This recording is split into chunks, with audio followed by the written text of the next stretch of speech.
A Odisseia.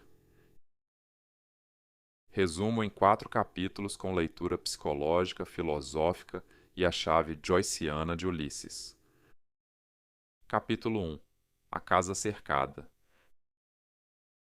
20 anos se passaram desde que Odisseu partiu para a guerra de Troia.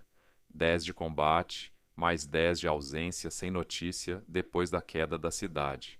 Os outros heróis gregos já voltaram, alguns mortos em naufrágio, alguns assassinados em casa, como Agamemnon, morto pela própria esposa e pelo amante dela assim que pisou no palácio, destino que ronda o poema inteiro como advertência silenciosa. Só Odisseu segue desaparecido, nem vivo nem morto, apenas ausente, e é essa ausência prolongada que corrói Ítaca por dentro. O palácio virou um cerco. Mais de 100 pretendentes ocupam a casa de Penélope havia anos. Abatem o gado, esvaziam as ânforas, dormem sob o mesmo teto que ela, e não há rei, exército ou autoridade capaz de expulsá-los. A rainha resiste com um estratagema proverbial. Promete escolher novo marido assim que terminar de tecer um sudário para o sogro Laertes. E todo dia tece um pouco, toda noite desfaz o que teceu. O truque durou anos, até uma serva denunciá-lo. E agora Penélope está encurralada num tempo que se recusa a passar, mas também não para de cobrar. No centro dessa cena parada está Telêmaco, o filho. Tinha 1 ano quando o pai partiu, e agora é um rapaz de 20, sem lembrança do pai e sem autoridade reconhecida por ninguém. Vê os pretendentes destruindo o próprio patrimônio, e não age. Vive na própria casa como hóspede tolerado. É revelador que Homero abra a Odisseia inteira por aqui, não com o herói em alto mar, mas com esse filho travado numa sala cheia de intrusos. A epopeia não começa com aventura, começa com paralisia. A leitura psicológica contemporânea que Joel Christensen desenvolve em Many-Minded Man dá nome preciso a esse estado, desamparo aprendido. Telêmaco não age não por falta de coragem, mas porque cresceu numa casa em que a autoridade masculina desapareceu cedo demais, e ninguém a substituiu de forma legítima. Nunca viu ninguém agir com poder, então não sabe como se faz. E é um padrão que se repete em 3 figuras ao mesmo tempo.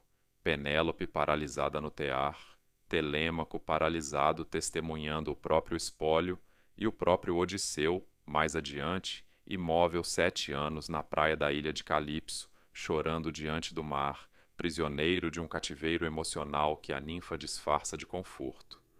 Do ponto de vista da regulação do sistema nervoso, é imagem quase didática do estado de freeze, resposta de sobrevivência que aparece quando luta e fuga deixam de ser opções viáveis. Ítaca inteira vive nesse estado congelado havia 20 anos, uma comunidade que perdeu seu centro de organização e não desenvolveu outro. É Atena quem rompe esse travamento. Não desce como deusa revelada em glória e trovão.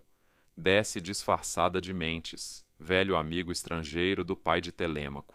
Sentada com ele, não lhe dá ordens, faz perguntas. Se o pai está morto, como ele sabe, o que ele mesmo pretende fazer. É a primeira vez em 20 anos que alguém trata Telêmaco como agente capaz de decisão, e o rapaz se ouve responder coisas que não sabia que pensava.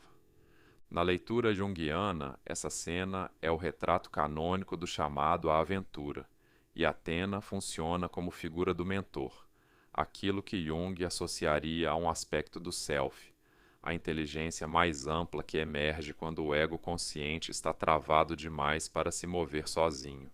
Não é acidente que apareça disfarçada de alguém próximo. A sabedoria que rompe uma paralisia antiga raramente chega como voz de fora. Quase sempre chega como algo que já estava por perto. Uma frase que alguém já tinha dito, mas que só agora consegue ser ouvida. Fortalecido, Telêmaco convoca pela primeira vez em anos a Assembleia dos Homens Livres de Ítaca, denuncia os pretendentes por nome, pede que abandonem a casa do pai. É discurso corajoso e ingênuo. Ele ainda não tem poder de fato para sustentar a exigência, e a resposta é o silêncio constrangido, ou o deboche de um pretendente. A autoridade não se inaugura por decreto, ela se constrói, e Telêmaco está apenas começando. Mas falar em público, mesmo sem resultado imediato, já é sair do estado de espectador da própria vida. Contra a vontade da mãe, Telêmaco parte em segredo, ajudado por Atena, em busca de notícias do pai. Em Pilos, o velho Nestor o recebe com hospitalidade generosa e um dilúvio de histórias de guerra, mas nenhuma informação concreta, um velho que vive de repetir a própria lenda. Em Esparta, Menelau e Helena, já reconciliados, contam episódios da guerra quase como anedotas de jantar. É Menelau quem entrega a informação. Soube, por um deus marinho capturado à força, que Odisseu está vivo, mas preso, retido contra a vontade, na ilha da ninfa Calipso.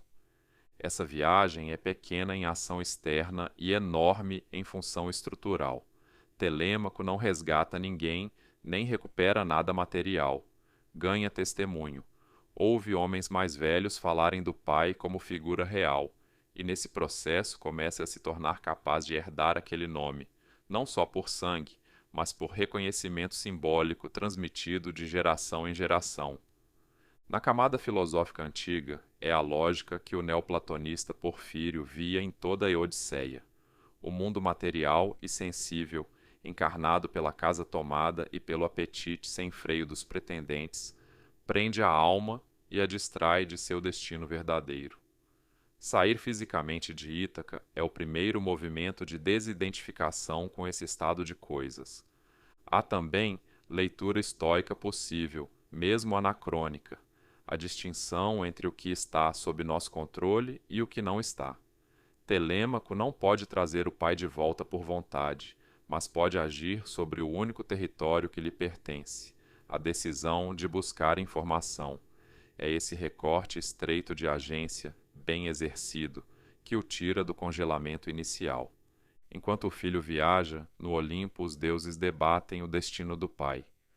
Poseidon, que guarda rancor de Odisseu por ter cegado seu filho, o ciclope Polifemo, está ausente, e é nessa ausência que os outros deuses agem em favor do herói.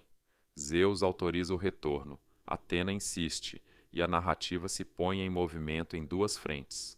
O filho que viaja e o pai que, na ilha de Calipso, recebe ordem divina para deixar seu cativeiro dourado e construir, com as próprias mãos, a jangada do retorno. Vale deter-se na camada joyciana, porque ilumina algo que passa despercebido numa leitura apressada. James Joyce, ao escrever Ulisses em 1922, pegou a estrutura inteira desse poema, a partida, a errância, o retorno, e a comprimiu num único dia comum em Dublin, sem monstros, sem deuses visíveis, apenas um homem comum caminhando pela cidade, evitando conversas incômodas, carregando lutos pequenos e cotidianos. O gesto sugere uma leitura retroativa. Se um único dia comum pode carregar o peso estrutural de uma epopeia, talvez a paralisia doméstica de Telêmaco não seja prólogo menor, mas já seja o épico, na escala em que de fato acontece para a maioria das pessoas. Ítaca cercada de pretendentes é qualquer casa em que alguém convive havia anos com um problema que finge não ver, adiando indefinidamente como Penélope no tear a hora de decidir. O capítulo termina em suspenso. Telêmaco está em Esparta, já com a informação, mas ainda sem saber quando o pai voltará. Os pretendentes, temendo que ele volte fortalecido, armam uma emboscada marítima. E na ilha de Calipso, Odisseu recebe, depois de 7 anos de imobilidade, a ordem que esperava sem saber que esperava. Pode construir uma jangada e partir rumo à casa. 2 linhas, pai e filho, ainda separadas, mas o movimento que estava completamente travado já não está mais parado em lugar nenhum. Capítulo 2. As provas do mar. Odisseu naufraga sozinho na costa dos Feácios, exausto, sem nada além do próprio corpo. É a princesa Nausicaa quem o encontra na praia enquanto lava roupas, e a cena tem delicadeza rara. Ela não foge do estranho coberto de sal e lama. Oferece roupa, comida, orientação até o palácio. É a hospitalidade, tema central do poema, funcionando pela primeira vez sem ambiguidade. No palácio, convidado a contar quem é só depois de ouvir um bardo cego cantar episódios da própria guerra e chorar sem se conter, que Odisseu se identifica e começa o relato mais longo do poema. Tudo desde a queda de Troia até aquela praia. A primeira parada foi na terra dos Cícones, saque que deu errado por ganância. Depois vieram os comedores de lótus, cuja planta sagrada induz esquecimento e prazer sem fim. E os marinheiros que a provam não querem mais voltar para casa. Precisam ser arrastados de volta aos navios chorando. É a imagem exata do que a clínica reconhece hoje como anestesiamento, o consumo que não resolve dor nenhuma, mas apaga a memória de que ela existe, e por isso tão difícil de abandonar voluntariamente. Depois vem o episódio mais célebre, a ilha do Ciclope Polifemo. Odisseu e um grupo entram na caverna do gigante pastor, e quando ele os encontra, tranca a entrada e devora 2 tripulantes por dia. A saída é engenho puro. Odisseu o embriaga, diz que seu nome é ninguém, e quando cega o único olho do Ciclope, os vizinhos que acorrem perguntam quem o ataca, e Polifemo responde que é ninguém, e todos vão embora rindo. Mas já em segurança no barco, Odisseu não resiste. Grita seu nome verdadeiro por vaidade, por precisar que a própria glória tenha autor reconhecido. Esse gesto gratuito é o que permite a Polifemo rogar a maldição ao pai Poseidon, que perseguirá Odisseu pelo resto da viagem. Christensen chama a atenção para o fato de que Odisseu é, entre todos os heróis épicos, o mais obcecado em contar a própria história. Ser ninguém, mesmo funcionando como estratégia impecável, é insuportável para ele. Clinicamente é fácil reconhecer o mecanismo, a necessidade de ser visto e nomeado, sabotando uma proteção que estava funcionando. Na chave estoica, o episódio é a advertência exemplar contra a vaidade, o oposto do ideal de autocontrole. O que salva Odisseu na caverna é o cálculo frio. O que quase o destrói depois é o impulso contrário, a exposição desnecessária do próprio ego. Segue-se o episódio de Éolo, deus dos ventos, que entrega a Odisseu um saco com todos os ventos contrários amarrados, deixando livre só o vento favorável. A costa já está à vista quando os tripulantes, achando que o saco guarda tesouro, o abrem enquanto ele dorme. Os ventos escapam e a tempestade os arrasta de volta ao ponto de partida, naufrágio provocado não por monstro, mas por desconfiança interna. Depois vem o ataque dos Lestrígones, gigantes canibais que afundam quase toda a frota. É com essa frota reduzida que chegam à ilha de Circe, feiticeira que transforma metade dos homens em porcos. Só Odisseu resiste, protegido por erva mágica de Hermes, e força a devolução da forma humana aos companheiros. O que acontece depois é a parte menos comentada e mais reveladora. Ficam ali um ano inteiro, em banquete e conforto, até os próprios homens lembrarem Odisseu de que Ítaca ainda existe. Circe é também refúgio genuinamente agradável, e é por isso que é perigosa. Na leitura filosófica antiga, a ilha representa a matéria em sua forma mais sedutora, o prazer que não fere e por isso prende com mais eficácia que qualquer monstro. Clinicamente, é o retrato exato da estagnação confortável, do território em que a cura empaca porque deixou de doer. Antes de partir, Circe instrui Odisseu a descer ao mundo dos mortos, consultar o adivinho cego Tirésias. Ali encontra sua mãe, Anticleia, que morreu de tristeza esperando seu retorno, e por 3 vezes tenta abraçá-la e os braços atravessam o nada. Encontra também Aquiles, que responde a um elogio de Odisseu, dizendo que preferiria ser o mais humilde servo vivo na terra a reinar sobre todos os mortos. É o momento em que a Odisseia confronta a finitude sem consolo, e esse encontro com a morte e com a culpa por ter causado o luto à mãe autoriza Odisseu a seguir vivo com outra seriedade. Voltando ao mar, enfrenta as sereias, cujo canto promete conhecimento total e mata quem se aproxima. Seguindo instrução de Circe, tapa os ouvidos dos remadores com cera e pede para ser amarrado ao mastro, ordenando que ninguém o solte. É imagem precisa de autocontrole estruturado. Ele não confia na própria força de vontade no momento da tentação, então cria com antecedência uma restrição externa que a vontade futura não poderá desfazer. Logo depois vem a passagem entre Sila, monstro de 6 cabeças, e Caríbdis, o redemoinho que engole navios inteiros.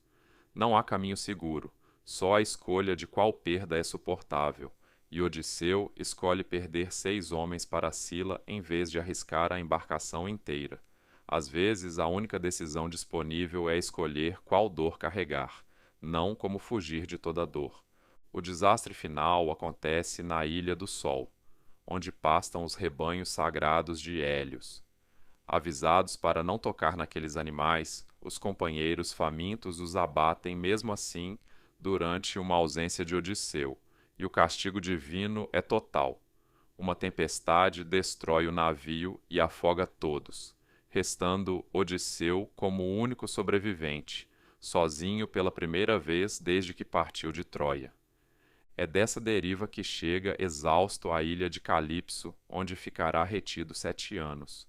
A ninfa oferece imortalidade ao seu lado, proposta que qualquer mortal aceitaria sem hesitar, e ele recusa ano após ano chorando diante do mar.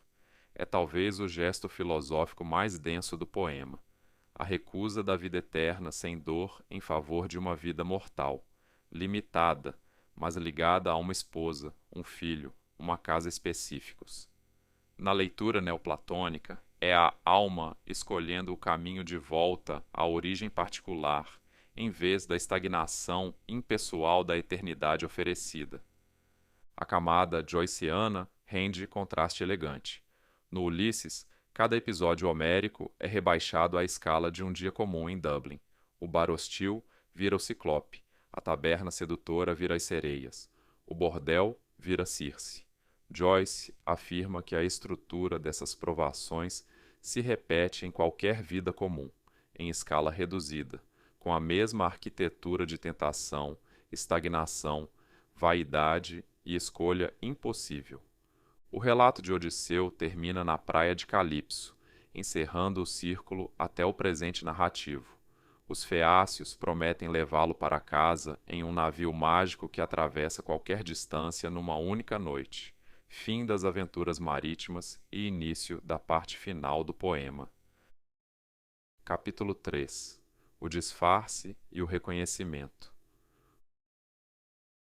Os feácios deixam Odisseu adormecido na praia de Ítaca, sem que ele veja a própria terra, pois Atena cobriu a paisagem com névoa deliberada. Ao acordar, o primeiro impulso do herói é desconfiança, não alívio. É Atena disfarçada de jovem pastor quem se aproxima, e a primeira coisa que Odisseu faz é mentir sobre quem é, inventando identidade falsa completa. A deusa ri e se revela, dizendo que os dois são parecidos por serem ambos mestres do disfarce e da palavra calculada. Antes de qualquer abraço, o que une Odisseu e Atena é a linguagem da desconfiança compartilhada. Atena transforma Odisseu num mendigo maltrapilho, disfarce que manterá por quase toda a parte final da história, e o orienta a procurar o porqueiro Eumeu, um dos poucos servos leais. Antes de qualquer confronto, Odisseu passa por um período de observação disfarçada, testando quem ainda merece confiança. Eumeu o recebe com hospitalidade genuína, sem saber quem é, fala com saudade do rei desaparecido e nesse gesto simples prova sua lealdade sem saber que está sendo testado. Esse disfarce é um dos elementos mais ricos para a leitura clínica do poema. Antes de voltar a ser Odisseu, ele precisa ser mendigo, ocupar a posição mais baixa da própria casa, suportar desprezo e violência sem se revelar. O pretendente Antino chega a atirar um banquinho contra ele, e Odisseu engole a humilhação, porque reagir cedo destruiria o plano. É, na chave estoica, o exemplo mais extremo do poema sobre a distinção entre o que está sob controle e o que não está. Ele não controla o insulto, mas controla completamente a resposta, adiando a reação até o momento certo. Não é passividade, é cálculo suportando o desconforto extremo em nome de um objetivo maior. Telêmaco, avisado por Atena da emboscada, escapa e desembarca em segredo na cabana de Eumeu, onde o pai disfarçado está hospedado. Atena retira momentaneamente o disfarce diante de Telêmaco, que a princípio recua, achando se tratar de um deus. Só quando Odisseu insiste que é seu pai, Telêmaco cede ao choro e ao abraço. Primeira revelação de identidade do poema, longe do palácio, num espaço neutro e protegido. Na leitura junguiana, esse é o ponto de retorno com o dom, invertido. O retorno acontece em segredo, e o primeiro gesto de Odisseu não é distribuir o que trouxe, é reconstruir aliança, um por um, com quem ainda merece confiança. É uma versão mais lenta e realista da jornada do herói, sem desfile triunfal. Pai e filho traçam o plano de vingança contra os mais de 100 pretendentes, e a estratégia depende de manter o disfarce até o último momento. Odisseu segue para o palácio como mendigo, e ali acontece uma das cenas mais comoventes do poema. Seu velho cão Argos, agora abandonado sobre um monte de esterco, reconhece o cheiro do dono depois de 20 anos, ergue as orelhas, abana o rabo e morre em seguida, como se tivesse esperado exatamente aquele instante. Odisseu, disfarçado, precisa disfarçar as próprias lágrimas. Essa cena funciona como contraponto emocional à disciplina estoica do capítulo. É o único reconhecimento no poema que não exige prova nem palavra. Argos reconhece pelo cheiro, por memória do corpo, o tipo de reconhecimento que só existe fora da linguagem, e talvez por isso o mais doloroso, porque acontece justo quando Odisseu não pode retribuí-lo abertamente. Dentro do palácio, disfarçado, Odisseu observa cada pretendente, cataloga quem é cruel e quem apenas segue a maré, identifica as servas leais e as que colaboraram com os intrusos. É diagnóstico social minucioso, o oposto exato da impulsividade do episódio do Ciclope. O mesmo homem que gritou o próprio nome por vaidade é agora capaz de suportar humilhação pública sem se trair, um dos arcos internos mais claros do poema, a diferença entre orgulho impulsivo e paciência calculada.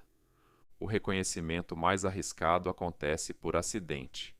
Penélope pede à ama Euricleia que lave os pés do mendigo, e ela reconhece uma cicatriz antiga na perna de Odisseu, ferimento de um javali na juventude, e o choque quase a faz gritar o nome dele diante de todos. Odisseu a segura pelo pescoço e a obriga ao silêncio, cena tensa que quase desfaz o plano por puro acaso do corpo, uma marca física que nenhum disfarce consegue esconder de quem conhece intimamente aquela pele. Leitura clínica precisa. Identidade profunda não se apaga por disfarce voluntário, deixa marca no corpo que sobrevive a qualquer narrativa contada por cima. A cicatriz é reconhecida não pela história que Odisseu inventa, mas pelo contato físico direto por um corpo que toca outro, e sabe antes que a mente processe o que está sabendo. A camada joyciana volta a ser útil por contraste. Em Ulisses, o encontro entre Stephen Dedalus e Leopold Bloom é discreto, quase anticlimático, uma xícara de cacau compartilhada tarde da noite, sem revelação grandiosa. Joyce sugere que na vida comum O reconhecimento raramente chega como cena de epopeia. Quase sempre chega como gesto pequeno demais para perceber que era importante enquanto acontece. O capítulo termina com o plano quase pronto. Telêmaco já sabe. Eumeu já provou lealdade. Euricleia foi silenciada.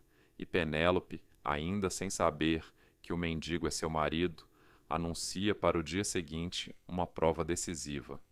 Quem conseguir armar o antigo arco de Odisseu e disparar uma flecha através de 12 machados enfileirados será seu novo marido. Capítulo 4. O arco e a oliveira. Penélope traz o velho arco ao salão. Quem retesar a corda e disparar através dos 12 machados terá sua mão. Depois de 20 anos de espera e estratagemas verbais, ela não decide por palavras nem sentimento declarado. Decide por uma prova física impossível de falsificar, uma competência corporal treinada ao longo de uma vida inteira. Um por um, os pretendentes tentam e falham. Alguns nem conseguem curvar o arco, e a humilhação coletiva cresce. É nesse momento que o mendigo pede para tentar também, provocando riso e escárnio. Telêmaco garante seu direito e Odisseu retesa o arco com facilidade, que contrasta brutalmente com o esforço fracassado dos outros, disparando a flecha limpa através dos 12 machados. É só nesse instante, através de um gesto e não de uma palavra, que a identidade verdadeira se revela. Na leitura clínica, é contraponto interessante ao capítulo anterior. Se a cicatriz era identidade lida por toque involuntário, o arco é identidade demonstrada por ação voluntária e treinada, a prova de que ser quem se é não depende só de ser reconhecido, depende também de ainda ser capaz de fazer o que sempre se foi capaz de fazer. A partir daí, a narrativa muda de registro. Odisseu, ajudado por Telêmaco e 2 servos leais, tranca as portas e começa a matança dos pretendentes, sem misericórdia para os que participaram ativamente do saque, poupando alguns que se mostraram relutantes. É violência longa e desconfortável de acompanhar, e o poema não a trata como episódio lateral, mas como clímax necessário, a única forma disponível, dentro daquele código cultural, de restaurar a ordem destruída por 20 anos de impunidade. As servas que colaboraram com os pretendentes são executadas depois, cena ainda mais dura. Vale não higienizar essa parte para caber num arco de redenção confortável. A Odisseia é poema de sua época, com código de justiça que não corresponde ao nosso, e a leitura não deve apagar essa diferença. Depois da matança, a casa é purificada com enxofre e fogo, e Euricleia sobe para acordar Penélope com a notícia. E aqui, o poema guarda sua reviravolta mais sofisticada. Penélope não corre para abraçá-lo, desce, olha o homem à sua frente, ainda sujo de sangue, e não diz nada. Senta-se em silêncio, incapaz de decidir se aquilo é realmente seu marido ou algum truque. Telêmaco a repreende por parecer fria, e Penélope responde com frase que resume 20 anos de cautela treinada, que se aquele é realmente Odisseu, eles terão sinais secretos, conhecidos só entre os dois, para se reconhecerem sem erro. O teste que ela arma é célebre por sua elegância. Pede à ama que retire a cama do quarto e a arrume no corredor, como se fosse hospedar o estranho ali. Odisseu reage com raiva genuína. Isso é impossível, porque ele mesmo construiu aquela cama décadas antes ao redor do tronco vivo de uma oliveira, deixando a árvore como um dos pés fixos, imóvel por natureza. Só ao ouvir esse detalhe, que nenhum impostor poderia conhecer, Penélope cede, e o abraço é descrito com a mesma linguagem usada para náufragos que finalmente avistam terra firme. Essa cena é provavelmente o momento mais rico do poema para pensar reconstrução de confiança depois de ruptura prolongada. Penélope não aceita palavras de amor, nem provas de força física, nem o testemunho do próprio filho. aceita apenas um dado que só poderia existir na memória compartilhada de duas pessoas que construíram algo juntas antes da separação, algo enraizado, imóvel, que sobreviveu 20 anos sem que ninguém de fora soubesse de sua existência. É reconhecimento maduro de que depois de ausência tão longa, a confiança não se restaura por afirmação, se restaura por prova compartilhada que nenhuma narrativa externa poderia forjar. Na leitura filosófica antiga, a cama construída ao redor da oliveira viva costuma ser lida como símbolo do eixo estável em torno do qual toda a errância do poema girou, a raiz fixa que permite que tudo mais se mova sem que o centro se perca. É imagem quase estoica de identidade, não a ausência de mudança, mas a presença de um núcleo que permanece enraizado mesmo enquanto tudo ao redor foi cortado, reconstruído, disfarçado e revelado de novo. Resta um último movimento. As famílias dos pretendentes mortos se armam para vingar os filhos, e por um instante parece que Ítaca vai mergulhar numa guerra civil interminável. É Atena quem intervém pela última vez, impondo uma paz forçada, acordo que não nasce de reconciliação genuína, mas de imposição divina que interrompe o ciclo antes que se perpetue. É final propositalmente insatisfatório em termos de justiça poética. Não há perdão mútuo nem reparação simbólica. Há apenas a interrupção externa de uma espiral que, deixada a si mesma, não teria fim natural. A camada joyceana oferece contraste final elegante.